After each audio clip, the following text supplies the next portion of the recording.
बिहार की सियासत में इस वक्त सबसे बड़ा और अहम सवाल यही है कि 2025 के विधानसभा चुनाव में एनडीए की ओर से मुख्यमंत्री पद का चेहरा कौन होगा। क्या एक बार फिर से नीतीश कुमार इस पद के लिए एनडीए की ओर से सामने आएंगे या फिर इस बार बीजेपी किसी नए चेहरे के साथ चुनावी मैदान में उतरने की तैयारी कर रही है। 25 मई को दिल्ली में एनडीए का सम्मेलन होने वाला है, जिसे लिहाज से भी बेहद अहम माना जा रहा है। कहा जा रहा है कि नीतीश कुमार शनिवार यानी कि 24 मई को दिल्ली रवाना होंगे और अगले दिन यानी रविवार को 25 मई को अशोक होटल में होने वाले एनडीए कॉन्क्लेव में हिस्सा लेंगे। अब इस बैठक में किन मुद्दों पर बात होगी, बिहार की चुनावी रणनीति पर क्या काम किया जाएगा, तमाम सवालों को जानेंगे। मगर उससे पहले आप हमारे चैनल द हिंदी टॉप को सब्सक्राइब जरूर कर लें, साथ ही बेल आइकन दबाना ना भूलें ताकि आप तक पहुंचे हर खबर सबसे पहले। देखिए, इस बैठक में पीएम मोदी की अध्यक्षता में 21 एनडीए शासित राज्यों और केंद्र शासित प्रदेशों के मुख्यमंत्री, उप मुख्यमंत्री और केंद्र सरकार के वरिष्ठ मंत्री शामिल होंगे। इसमें केंद्र और राज्य के समन्वय, सुशासन, विकास योजनाओं की समीक्षा और नीति सुधार जैसे मुद्दों पर चर्चा होगी। लेकिन इस बैठक के सियासी मायने इससे कहीं गहरे हैं।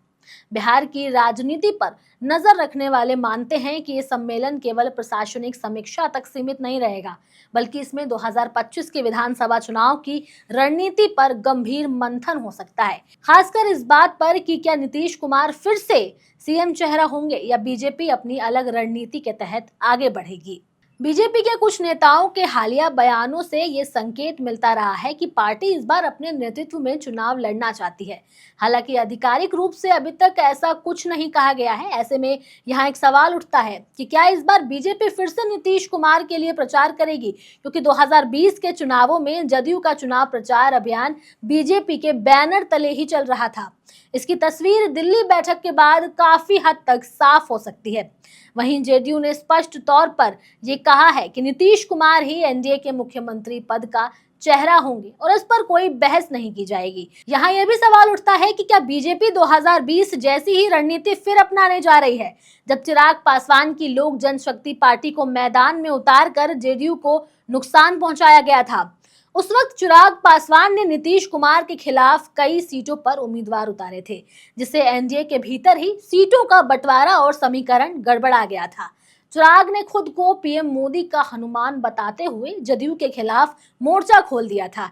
ऐसे में क्या बीजेपी दोबारा यही रणनीति अपना सकती है?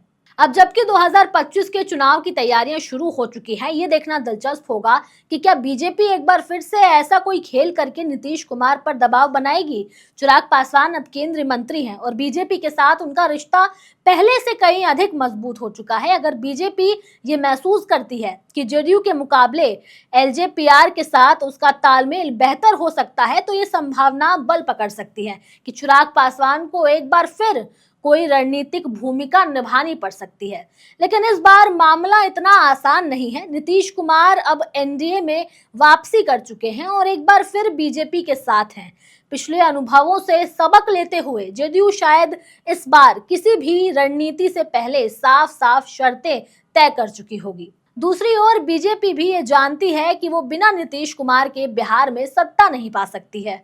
जानकारों की माने तो दिल्ली बैठक के बाद प्रधानमंत्री नरेंद्र मोदी 29 मई को बिहार के 2 दिवसीय दौरे पर आ रहे हैं। दौरे के दूसरे दिन यानी कि 30 मई को वो रोहतास जिले के विक्रमगंज में एक जनसभा को संबोधित करेंगे। यानी कि बिहार में एनडीए खेमे में नीतीश कुमार को लेकर कोई बड़ा ऐलान हो सकता है। ये भी संभावना जताई जा रही है कि पीएम मोदी और नीतीश कुमार के बीच हुई 25 मई की मुलाकात और एनडीए सम्मेलन की पृष्ठभूमि में बिहार को लेकर कई प्रस्ताव लाए जा सकते हैं। कुल मिलाकर 25 मई की एनडीए बैठक और उसके बाद पीएम मोदी का बिहार दौरा, इन दोनों घटनाओं को बिहार की राजनीति में टर्निंग पॉइंट माना जा रहा है। अब आपकी इस पर क्या राय है, आप हमें कमेंट करके जरूर बताइए। आपके जवाब का हमें इंतजार रहेगा।